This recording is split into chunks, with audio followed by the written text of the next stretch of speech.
So as Tony said, we've known each other for not that long now, but the way this whole thing actually got started was with Steve. And the only reason I actually really agreed to do this is so I can pick on Steve. So I actually met Steve at a mastermind about a year ago. And a few months after the mastermind, I did his podcast, and he's like, hey, Jackness, you gotta come to my conference, the Seller Summit. You'll be great. Everyone will love you. I'm like, Steve, man, you don't understand, I don't like doing this. I really don't like public speaking. And he's like, just keeps on sending me Skype messages, and I got these really weird texts. It was really awkward. It's just like Steve, that doesn't turn me on, man. That's not gonna make me want to come to your conference anymore. So I ended up going to this conference and end up, I'll turn that off I ended up meeting this lady here. So this is Steve's super secret weapon. It's I'm kind of into 55-year-old blonde women that are really cute, and she says Mike, you gotta come to this conference I'm doing in San Diego. You'll do great. Everybody's gonna love you. I'm like, no, you don't understand. I really don't want to go do this. She's like, you're already in a schedule, man. You gotta go. So, anyway, that's how I got here, and this is me. So, all right. So anyway, a little bit about me. I started actually doing affiliate marketing in 2004, SEO and affiliate marketing. I actually got my start in online poker affiliate marketing, which, judging by the crowd, everybody here is probably into playing poker. And it was a great space, but if you can think of all the stereotypes of things that from that industry, they were kind of true, and I just didn't really fit in for that industry. So in 2010, I turned over the reins of the company that I started to someone else that was in the company. And since then, it's become passive income for me, which is great. Passive income is wonderful. And my wife and I, from 2010 to 2012, took a little sabbatical and started RVing around the country. And I'm like, you know what? I'm going to get into quote unquote traditional affiliate marketing spaces. I know all this stuff about affiliate marketing, and I'm going to crush it with these keyword domains like website hosting and WordPress themes, graphicdesign.com, onlinedegree.com, tactical.com. And wouldn't you know it, just as soon as I started doing affiliate marketing for that space, the same stuff where I thought that these unscrupulous people that only existed in the online poker space, the same types of things started happening again, where you get these emails where oh, we're sorry, but your affiliate commissions have been reduced or cut completely. So in 2012, I actually made a really major pivot in my business, and that's when we got into e-commerce. And it turned out we owned the treadmill.com, a keyword domain, treadmill.com.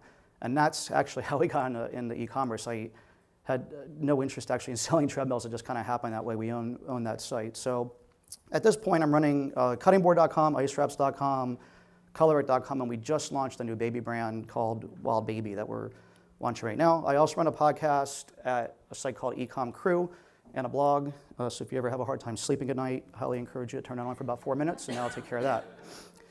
So traditional revenue for bloggers. You got affiliate income, you got ad income, informational products if you're lucky enough to do that. But they're always under pressure because you're not really in control. So, Tony and I started talking about the specific people that were going to be in this audience, which I can relate to really well because I've done blogging before. And the thing I really want to talk about today is just to get you guys to think outside of the box at additional revenue streams that you can control a lot more, completely control, and make more money. So more control, more money, sounds pretty cool. So I was talking about life as an affiliate earlier. I went actually back and grabbed some articles. This just happened over and over again. This was Poker Stars, one of the online poker rooms. Ends lifetime revenue share for poker affiliates. That was a 6-figure problem for us. And like I said, I got out of the poker. This happened over and over in poker. So I was like, all right, well, I'm going to get out of poker, get into these traditional businesses. So we own WordPress themes.com, and wouldn't you know, Woo Themes closes its affiliate program. You got 3 weeks notice, and we had spent hundreds of hours developing content around Woo Themes and all these other themes, and the same type of thing happened. So like I was saying, so this is one of my favorite books. It's called Who Moved My Cheese. If you guys haven't read this book, I highly encourage you to read it. It's about these two mice that are always running through the maze, and they go into a room every day. They're called Hem and Haw, that's their names, and their cheese is always there. And then one day it's not, and just kind of the short synopsis. So it's just a thing to be thinking about in your life as a blogger and how you get your revenue. There's a video on Human. I have to go check that out. But the thing is, I guess everybody here sitting here as bloggers, selling physical products is probably a pretty daunting thought. right? I mean, it's like you got to get a platform, you got to write content around the website, you got to get the products, you got to write product descriptions, you got to get inventory, you got to do advertising, get people to your site, you got to do email marketing, you got to do support, and like this goes on and on and on. And as someone that does e-commerce every single day, I can actually say it is pretty difficult, like all the different things that go into it. But what if I could like give you guys a way to do this today where you can get started with no inventory and like no platform and basically no cost and no risk? That's kind of what I want to talk about here. So what product would you sell? So I mean, as an affiliate, you guys have an amazing like insight and information that I don't have as someone that's going to go look for things to sell, right? I mean, you have your Amazon affiliate account, you have third-party affiliate accounts, you have Google Analytics. You guys already know what's selling to your audience. I mean, you can log right into your Amazon affiliate account and see exactly what people are clicking through, what links, what they're buying. You can look at third-party affiliate things, offers that you're sending off-site. You know what your audience is buying and what they're going to be receptive to. You can also look in Google Analytics and see what pages are getting the most views, what people are searching for on your site, and stuff like that. So, you know, as someone like myself, when I'm going to get into a new industry, like I have zero data to start with. So like having a wealth of data like this is pretty amazing. So a couple people here were nice enough to share with me some screenshots of their affiliate account. So you can like log in here, you can see like, in this case, there's, let me leave my little nifty laser pointer. It's like a easy lunch 3-compartment bento box. I mean, this is something that I would never think to sell, but it's obviously selling to this person's audience. And here it is on Amazon. And on Amazon, it's selling for $13.95. So again, people are on this person's blog, they're clicking through those links, they're buying bento boxes. Not a very exciting product, which is exactly the kind of products I like to sell, by the way. I'll get into that later. So when you sell this product on Amazon, it sells for $13.95. You're going to get a 4 to 8% commission from Amazon, depending on what tier you're at. You're going to make a whopping 56 cents to $1.12 as an affiliate. And have no control, by the way. Like when people go off that site, off your site to Amazon, you have no control of the shopping experience. But what if you can make 7 times that much? So let me show you guys a site called AliExpress. Who here has heard of AliExpress? The whole room. Awesome. Most of the room. So there's a site called AliExpress where you can buy stuff from China that ships from China. And lo and behold, I was doing some looking around. Here is the same exact lunchbox, or at least the pictures sure look like it. I would obviously order one as a sample for myself first, that you can buy for $13.57 with a $2 coupon. So it actually brings it down to $11.57. So what you could do, and I'll get into like exactly how I do this, right away to just prove out minimal proof of concept, set up a one-page landing page with something like ClickFunnels, which I'll get into. You got your landing page, you can then just take the same affiliate link. You probably already have an affiliate link redirect in your site, so it's really easy to just go back there and change that. Send it to your landing page, see if you can sell bento boxes. No inventory, no risk. The shipping time is a little bit longer, but you just put that on your site and let people know. It's just, again, it's a proof of concept. Then what I would do, like after you've played around with a few of these different products, actually, sorry, I forgot this slide here. Even this is like an amazing opportunity because typically when you're taking a risk or you're trying something new, you're going to make less or lose money for a little while until you can prove out your concept. In this case, you're actually going to make more. $13.95 same sales price. Your cost of goods, which is COGS in the e-commerce world, $11.57. So your net profit on that is $2.38 or 215% more than the 8% here. And if you're on the 4% here, it's 400% more. So you're making significantly more money. So the next step past that, after you've tried a few of these different AliExpress offers, you can kind of take it to the next level, which would be to go to Alibaba. Who here has heard of Alibaba? Probably most of the same people that heard of AliExpress, right? So the thing that's kind of scary about like Alibaba and bringing stuff in from China, again, is you don't know what would sell, but you've already kind of proven through that now since you've done the AliExpress step. And in this case, now you can buy these same lunchboxes, same exact lunchboxes. It says 40 cents to $1 per unit, 1,000 minimum order. So you would have to buy 250 4-packs, which is nothing. And typically Alibaba, like they're showing a higher end price than what you can really buy it for. We've done a lot of buying in China. We're going to import this year probably about $750,000 of stuff this year, and next year definitely in the 7 figures. So I mean, we have a lot of experience bringing stuff in from China, and they never give you their best price first. If you've ever been to like one of the Caribbean islands and you're negotiating over some bracelet, it's kind of the same thing. You can definitely get the price better. But even still, even if you're paying, I'm going to use 50 cents as an example, the math gets even better. So you're going to sell it still for $13.95. Your COGS is $2, again, 50 cents per unit times 4. And I'm like adding on the very high end for duty, shipping, and inbound freight, it just doubling whatever the COGS is. Typically, you can get that done for way less. But I'm trying to show you, even in an extreme example, that you're going to make now $3.95. And that's 350% more than if you were in the 8% tier, 700% more profit than if you were on the 4% tier. Does that all make sense? But you're shipping them all yourself. You would be shipping them yourself. Definitely more work. You know, there's no question. Like I'd be lying if I said that what we do is easy. I mean, there's definitely, I hear lots of stories of people pick, pack, and shipping or whatever in their living room, and Tony was telling me stories about how their kids contribute.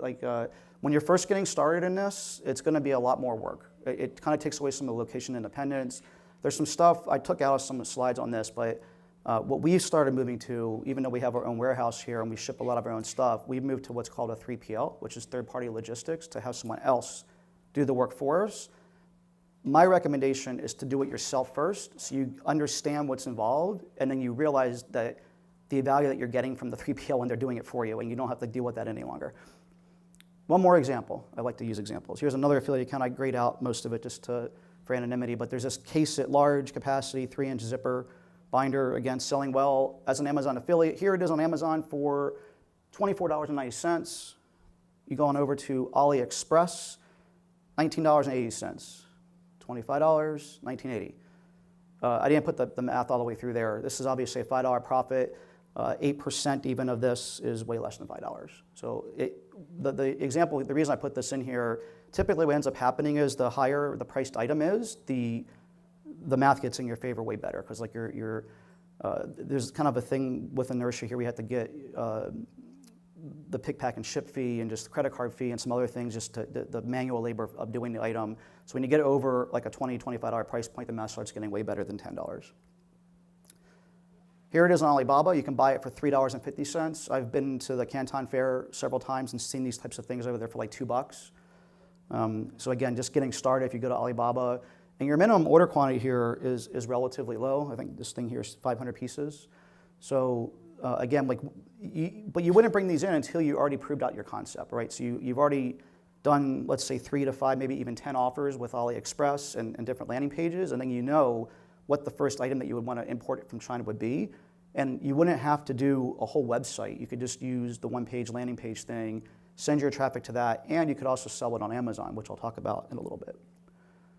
So here's the thing I was talking about, ClickFunnels. Full disclosure, I actually have not used this software. I've talked to lots of people who have. This software came out, I wish it was around several years ago when I was just getting started in e-commerce. I'm on Shopify.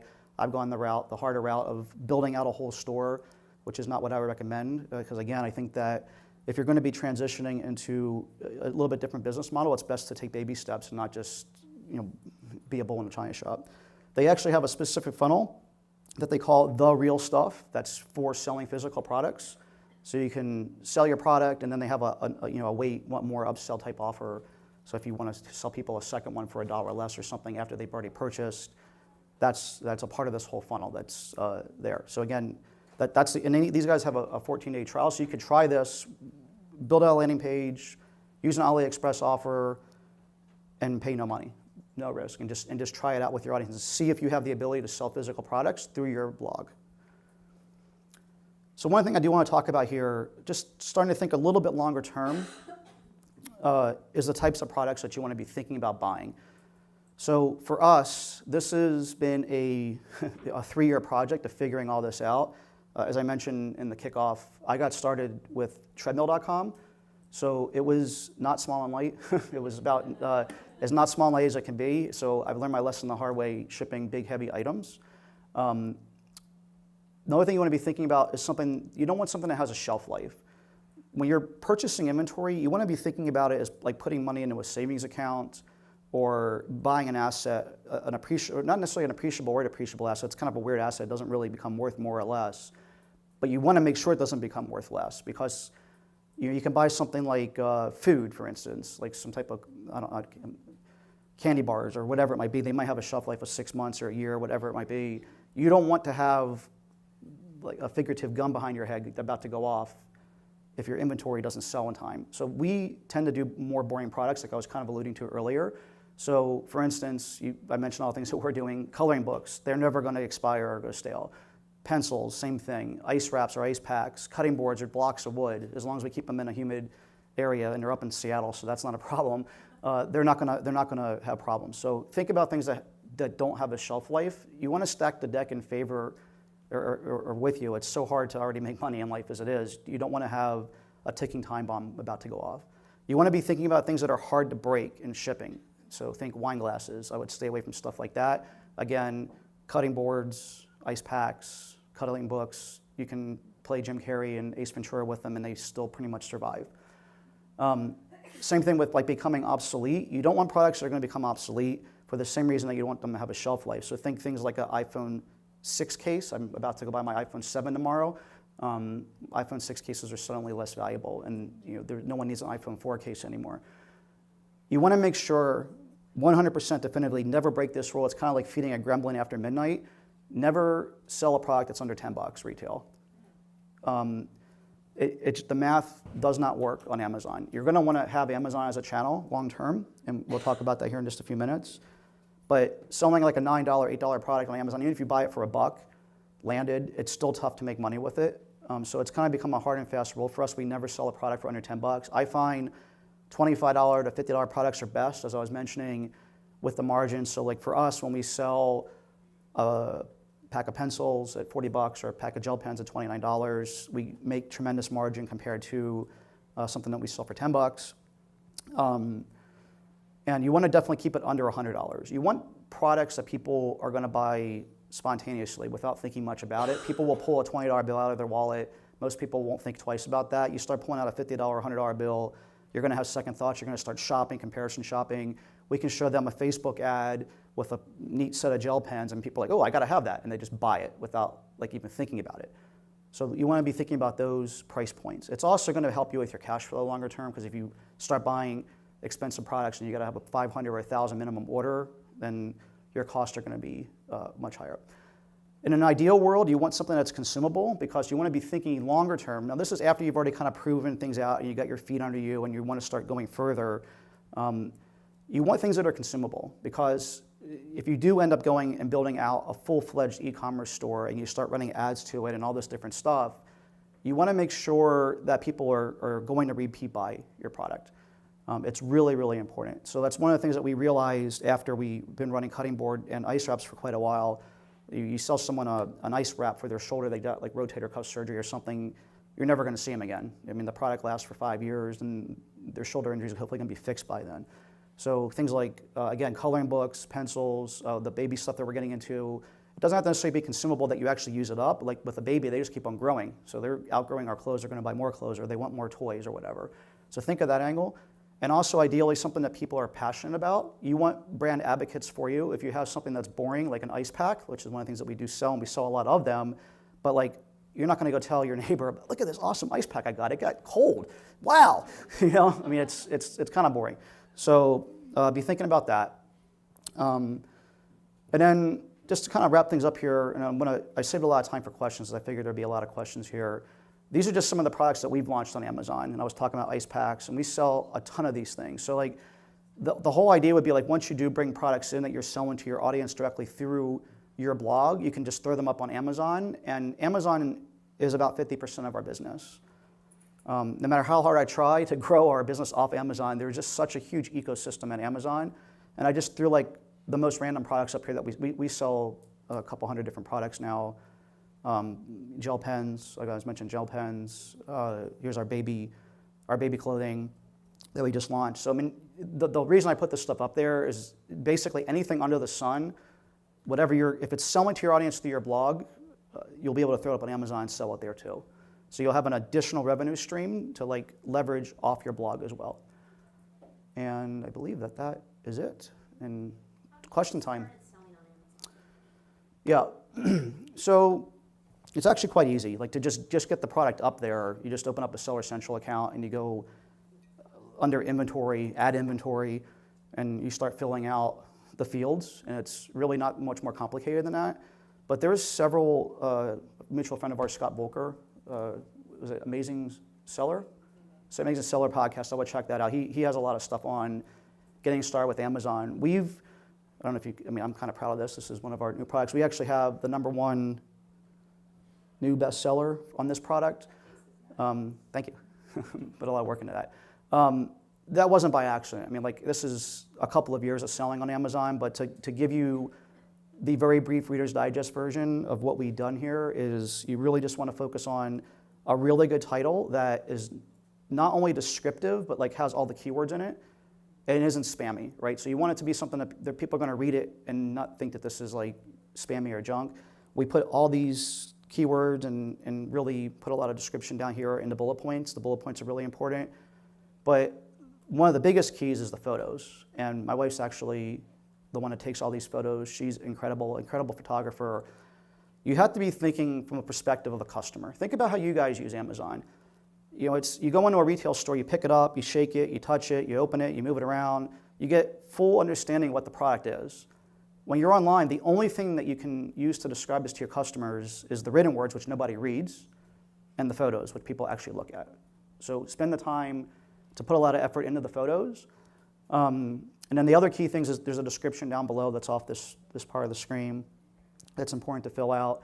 And then there's also a keywords field in the back end of Amazon. You want to make sure you fill out. People neglect that all the time. But hopefully that kind of answers your question. Go ahead. What about looking into products that are like, mugs for your brand or, Mm-hmm. paper pads and things like that? I mean, that's probably way smaller than something like this. I mean, mugs are good. Paper pads are fine. I mean, I would just say they're probably under $10, and they're only going to appeal to your audience. They're not probably going to sell on Amazon, and they're not consumable or things of that nature.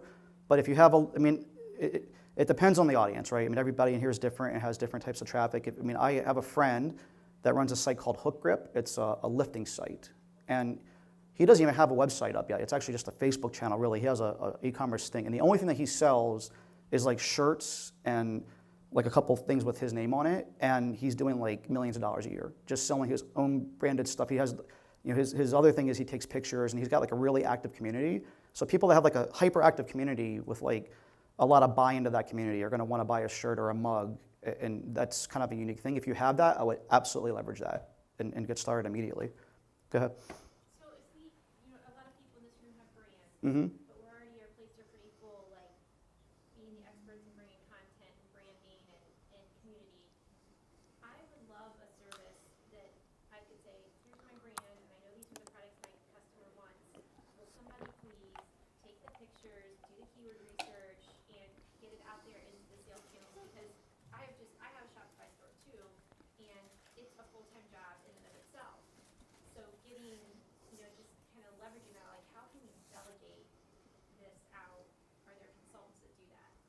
Probably. I don't know if Steve maybe has any. You want them to do everything for you, essentially, right? He has a course that's pretty good, I hear. There are places that will, if you have the price and everything in hand, they'll take care of the rest for you. But what was the list of Like keyword research, product research. Yeah, all the expertise to get it onto Amazon and, searchable and people. I mean, I would encourage you to do some of that on your own to start with. I mean, I know what you were saying to begin with, and I kind of see by your facial expression it seems overwhelming. I mean, you already, like I mentioned at the very beginning, you already have that research in some way. I don't know what your brand or your blog is, but you know what your customers are interested in already. If you just either think about it a little bit or look at the data, you're going to know pretty well what they're interested in. I mean, I would. Yeah. There's a lot of hands that are. Sorry. Go ahead. She looked eager. Go ahead. What about cash flow? Like I already have a business. I already have a business with physical products. Yep. It's a clothing company. I just got started on Amazon as well, but I've had my own website for 4 years now. But I can't get out Bless of you. the rut. Like I have these certain products I manufacture, and everybody keeps saying you need to manufacture girl skirts and things like that. But I just don't have the cash flow, and I can't Yep. be tapping into our own personal money. It's tough. I mean, Steve knows I've talked to him about this personally. It's the thing that I struggle with the biggest right now because I come from an affiliate marketing background, which was a phenomenon where like cash just like magically like kind of rained out of the sky. It was it was wonderful. There were no expenses. I mean, except for like a couple employees, and it was all when, talking about accounting and cash flow, I mean, we ran on a cash accounting system because everything was just black and white. Like, here's money that comes in, here's your expense, boom. Where physical products, you have to go to an accrual accounting system, and cash flow becomes a major issue. I mean, what's been really funny, in our situation is you're like, with one breath, you're like, oh my God, this product's selling so well. And it's like, oh my God, this product's selling so well. Like, I got to go find more money. It's like, and so I actually came up with a spreadsheet that I put together with the help of my mastermind. You can expect a full 7 months minimum to recover your cash that you put into a product, which is basically your third order, like when you're reordering your third time. So, I can't tell you like what your appetite for risk is and how to run your personal finances. I can tell you from a personal perspective that we have taken all the cash that we have available personally, and we've been a debt-free family for a very long time, and we now have right now about $350,000 in debt that we've taken to just buy inventory, and we have available to us $700,000, which we will completely utilize by the end of this year. So someone actually in our mastermind, Bill D'Alessandro, a mutual friend, is the one that finally kicked me in the butt, and he's like, look, like debt is a tool, just like a hammer or anything else in your business. And if you're going to run an inventory-based business, you're going to probably need at some point to take on the debt if you want to grow it at a faster rate. And you're not buying, first thing I always like taught friends and stuff that were getting involved in credit card debt, like don't buy consumable things like gasoline or food or whatever, like on your credit card, right? But like inventory is, you're buying an asset. So you're taking on debt that's equal to an asset. So you're not really getting yourself into debt. You're just putting it on a balance sheet and it's kind of mirrors itself. But you can grow organically, but it'll just take you much longer.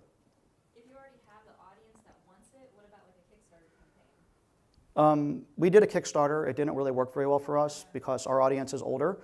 Okay. I know some people, again, just being in a lot of e-commerce masterminds, I know some people are doing incredibly well with Kickstarter stuff. It typically, and everything, this is stereotypical or whatever, it's a younger crowd, right? And things that are kind of like that people want to talk about, like I was talking about, that people are passionate about. So it's like this new neat trinket or whatever. It doesn't work as well for the boring products, and boring products have a lot of stability, and banks like to lend to that. And I think that we're going down the right direction long term, where we're taking out the risk component, right? There was a hand over there I saw earlier. I was going to ask, it's really twofold.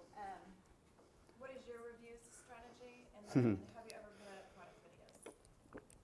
Yeah, reviews strategy is a huge struggle. I've been around SEO and a long time, since 2004, and been through penalties and stuff like this. So I worry about being hyper aggressive with getting a review on Amazon, and eventually them coming down with a hammer, because the reality is that any review that you get, even though you're not paying someone like actual money to do the review, you're giving them a product at a discount for your honest feedback kind of thing.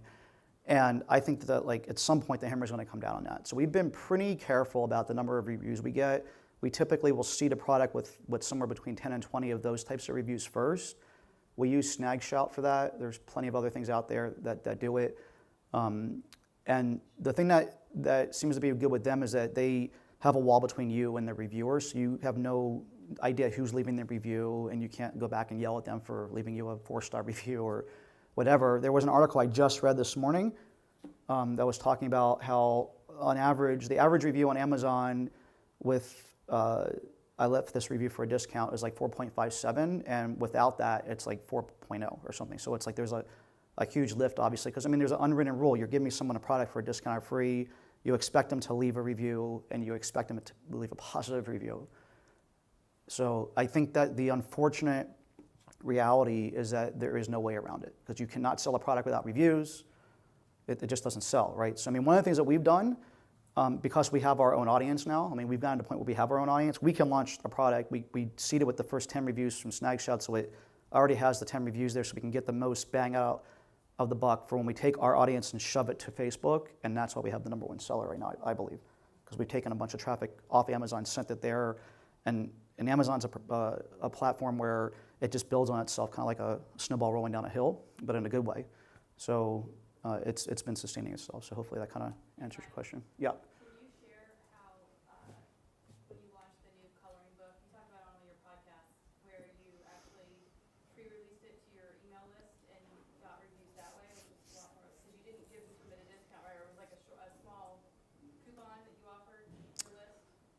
I think you might be talking about, we did a poll on like which title to do. Oh, okay, so we've also done, like, but that was on our own site. That wasn't on Amazon, I don't think. But you drove it to Amazon when you launched on Amazon. Yes, so we have done that as well. So, okay, I know what you're talking about now, sorry. Now I know what she was referring to. So what we've done is we've developed like a multi-pronged strategy basically of, when we launch, and this is on our own e-commerce store, so if you don't have your own e-commerce store, forgive me for just a minute here. But basically what we've done now is we have a list of like 30,000 people that we've gathered over the past 9 months of running colorit.com. And so when we launch a new product, we have put a procedure together. We email our list first and we say it's coming. You can pre-order it.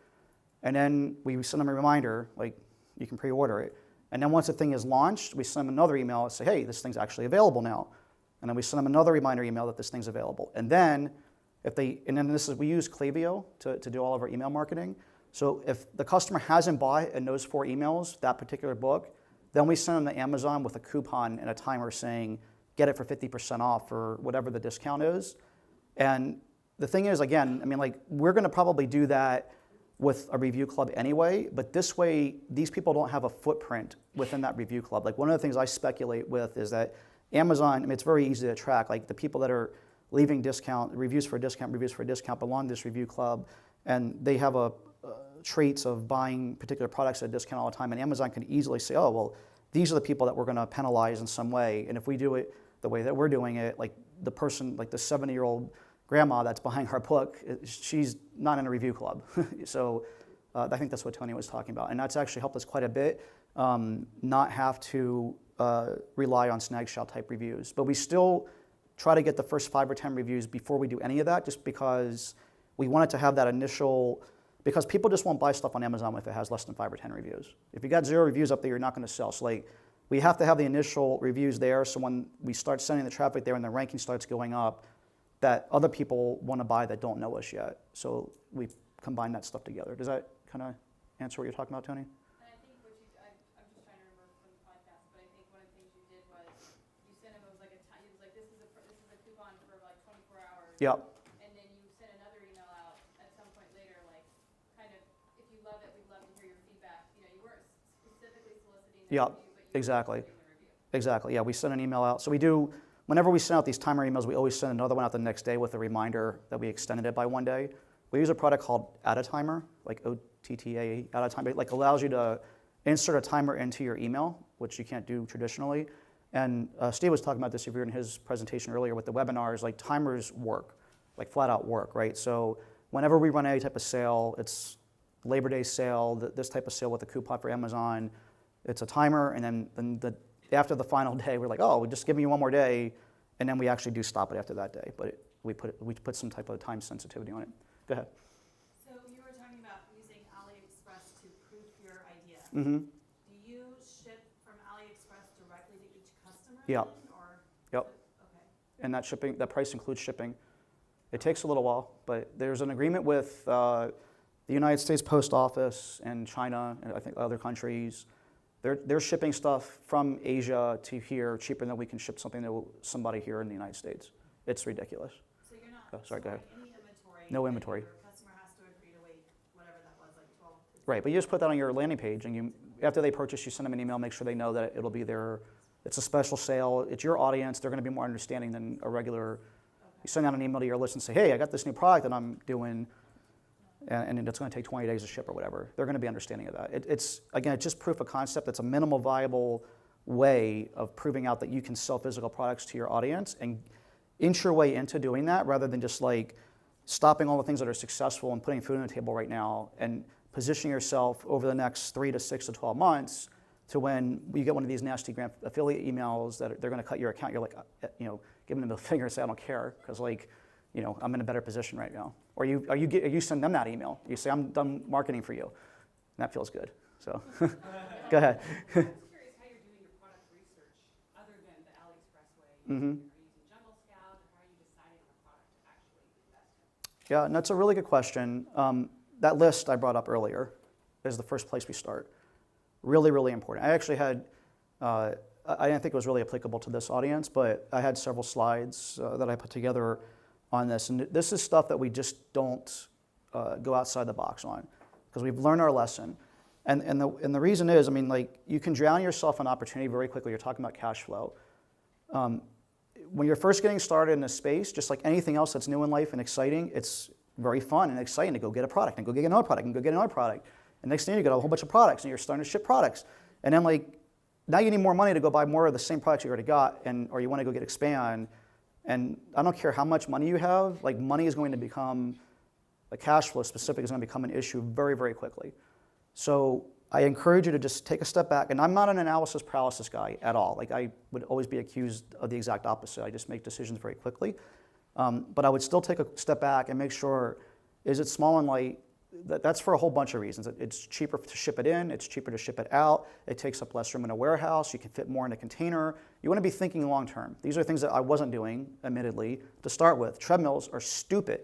It's like you can put 12 of them in a container, and they're really, really heavy, and they break really easily, and the customer gets it, and they can't set it up, and then they want to return it. And like, all these things, like, that was a big mistake. So I'm like, that's a free $1 million worth of advice, like, from someone that ran treadmill.com. It's like, there are things you just don't want to sell. Can you make money selling treadmills? Sure. There's lots of companies that are in that space making a killing selling treadmills and fitness equipment, but it's not for anyone in this room. I mean, it's just, in his office and he's got treadmills lying around. It's true. We still can't get rid of them. We actually gave a couple away on Craigslist because we were running out of space, and we had a couple left over. I was just like, just get them out of here. Years later. So the shelf life thing, again, really, really important. So I don't want to go through all these over again, but like, that's the first thing we look at, right? And then we go to Amazon. So we're not really in a point where we're expanding to other brands anymore, because we've filled out what I want to do, and I think that if we continue to chase more rabbits, they'll like kind of all get away. But if you're in a stage where you're just initially looking for products, you want to make sure it fits all these different things. I would really concentrate on the consumability and the passion angle. So it narrows down. Like, you're going to, like, 1 out of 200 things you think of are going to actually start fitting this. And then you start thinking through also other things like, can I write content around it? And is it going to be easy to promote? And all these like other like little idiosyncrasies. And then we do go to Amazon. I don't personally, I've met Greg a couple times. He's an amazing guy. To me, Jungle Scout, and it's an amazing piece of software, definitely like no knock on what Jason's doing. To me, that is a way of making money now versus like building a brand and a business long term. It's like kind of a get rich quick kind of angle. You're just buying a product from Asia. You're looking for something that someone else is doing. You're not going to do anything special to it. You're just going to find a product on Amazon that's selling well, go to Alibaba or whatever, buy the same darn thing, not make any improvements or do anything special to it, and then sell it. Well, the thing is, like, the easier it is for you to do it, the easier it is for everybody else to do it, right? So, I mean, there was someone that mentioned at a conference last year, it's like your complexity is like my opportunity. That's the kind of way that we look at it. Like, the reason we still sell the ice packs, even though like they don't fit all the criteria we do, we had to get FDA certified to do that. We had to bring in hundreds of thousands of dollars ice packs and do it at a scale that most people can't, so we can defend that turf. The thing that we've done with Color It, I mean, I encourage everybody to go to our site and take a look at our products. But we make really high quality stuff. We do the things that we put in all the hard work that everyone else isn't. We don't just go, in fact, I don't buy anything off Alibaba. The reason I brought that up is I think it's a good place to get started. But we go to China. Like, we go to China at least twice a year. We go to the Canton Fair, and we find the real manufacturers that are developing this stuff. And I don't think it's a good first place to start. Like, I had to take a few years to kind of get to that point and get some frustration. Well, first, it was like, I had to get the confidence on one side and the frustration on the other to put those two things together. Confidence of selling this stuff, the frustration of having to deal with things over email and Alibaba. And we went to China, and we found better solutions. But we do look at Amazon and look at, you can see colored pencils, for instance. You just go search colored pencils, you use like Jungle Scout. You can see that thousands of colored pencils are selling every month. That's a good place to be looking at. So like, we do look for areas that already have, like, you don't want to create a market. If you take one thing away from this, of everything, if you go on Amazon and this guy, this is a stupid item that's not going to fit well with this room. It's the only thing I can think off the top of my head. This guy developed this ice cup. So it's like a cup like that you would wear playing hockey or football, and he put like an ice pack in there. He's like, this product's going to sell really, really well. I'm like, that thing's like really silly. And he's like trying to create this market. It doesn't even exist yet. No one's searching for ice or athletic cup with ice pack. That doesn't exist. That search doesn't exist. It's like so silly. So if you're trying to like make this product that like people aren't even looking for yet, like, it's too much work to like try to do that. But we have products that people are already looking for. We just made them better. And we didn't just make them a little better, we made them a lot better. Like we spend a lot of time on every little detail. Like if you read the reviews of those gel pens, we've yet to have one return. We've sold thousands of them, yet to have one return, which is crazy, actually. And the reviews are just like, these are the best things I ever found. And quite honestly, like they're not even any better than any other gel pen. It's actually kind of funny.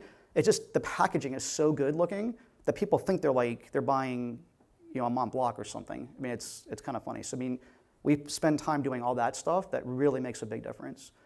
A friend of mine or something I read at one point, it was a test. Someone took the same exact product, put it up on Amazon, which you're not supposed to do, but he put the same exact product up on Amazon, sent one in a poly bag and one in a high-end package. It was 3.5 stars versus 5 stars. Same product. Which, when I read that, like 18 months ago, whatever it was, that's why we focus so much on packaging. Like we spend sometimes more on the package than we do on the item, but people get the package and it's an amazing presentation, and I mean, it's high quality too. Go ahead. You. So if I were to take something that I already know is selling through my affiliate links on my website, like let's say, well, I don't have a good example because I sell a lot of books.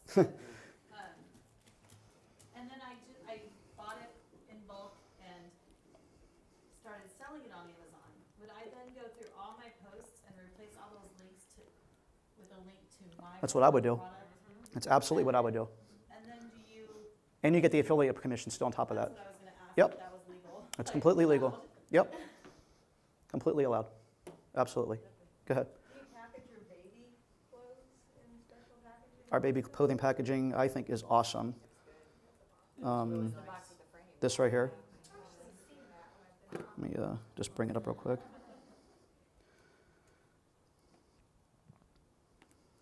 Is it certified organic or? It's GOTS cotton, but we can't use their certification.